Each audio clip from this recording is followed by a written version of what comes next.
მივიღეთ გადაწყვეტილება იმასთან დაკავშირებით, რომ შემდეგი მიღებიდან 2026 წლის მიღებიდან უკვე სტუდენტებისთვის სახელმწიფო უნივერსიტეტში სწავლა იქნება სრულიად უფასო. ანუ ვინც ჩააბარებს მომდევნო წლიდან და მის შემდეგ წლებში უმაღლეს სასწავლებლებში, სახელმწიფო სასწავლებლებში ყველასთვის სწავლა იქნება უფასო. წელს ან მომავალ წლებში აპირებთ უმაღლესში ჩაბარებას, უნდა იცოდეთ, რომ ქართული ოცნება აუქმებს საგრანტო დაფინანსებას, რაც ნიშნავს იმას, რომ 63 უნივერსიტეტის ნაცვლად თქვენ დაგიფინანსდება სწავლა მხოლოდ 19 უნივერსიტეტში. სპეციალობების უმეტესობა ამ 19 უნივერსიტეტიდან მხოლოდ 2-ში იქნება. მაგალითად, სამართლის შესწავლა შესაძლებელი იქნება მხოლოდ თბილისის სახელმწიფო უნივერსიტეტში და ქუთაისის უნივერსიტეტში.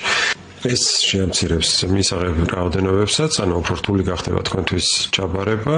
სამწლიანი გახდება საბაკალავრო პროგრამები გარდა რეგულირებადი სპეციალობებისა, ასევე დაემატება სამაგისტრო პროგრამას 1+1 მოდელი. ეხლა დასვით კითხვა, კარგია თუ არა 63-ის ნაცვლად 19-ში რო დაგიფინანსდება სწავლა, 19-დან მხოლოდ 2-ში რო იქნება სპეციალობების უმეტესობის სწავლა შესაძლებელი, რთული რო გახდება ჩაბარება და 4 წლის ნაცვლად 3 წელი რო დაგიფინანსებენ სწავლას. თავარი მიზანი აღნიშნული რეფორმის არის ხარისხის გაუმჯობესება სახელმწიფო უნივერსიტეტებში და ასევე სახელმწიფო ხარჯების სწორი გადანაწილება იმისათვის, რომ სახელმწიფოსათვის საჭირო და სახელმწიფო ინტერესების მიმართულებით იყოს პროფესიები მიმართული.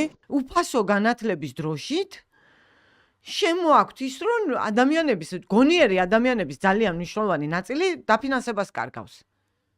და უფასოა, ოღონდ უფასო არის სახელმწიფოს მიერ დამორჩილებულ ინსტიტუტებში. ასევე მნიშვნელოვანი ნაწილი არის რეგიონალური განშტოება, ყველას, ვისაც აქვს უმაღლეს განათლებაზე სურვილი, რომ ისწავლოს მათი გეოგრაფიული მდებარეობისა და სოციალური მდგომარეობისა, ყველა შეძლებს, რომ მიიღოს უმაღლესი ხარისხიანი განათლება. ჩვენ ვიცით, რომ დედაქალაქში არის 85%-იანი კონცენტრირება და მნიშვნელოვანია, რომ მოხდეს რეგიონში განშლა. პირობითად რო ავიღოთ ერთი სტუდენტის მაგალითი, ხო, რაღაცა აი სტუდენტი, რომელიც რეგიონიდან აქ ჩამოდის და თქვა თბილისში უწევს სასწავლებლად გადმოსვლა, ხო? ანუ აი პირობითად ზუგდიდში ცხოვრობს და თბილისში ჩააბარა რომელიმე უნივერსიტეტში და სწავლობს. ეხლა აი ეს ფაკულტეტი თბილისში არ იქნება და იქნება რუსთავში, ხო? ანუ რუსთავში წასვლა რატო იქნება მისთვის უფრო მარტივი? პირიქით.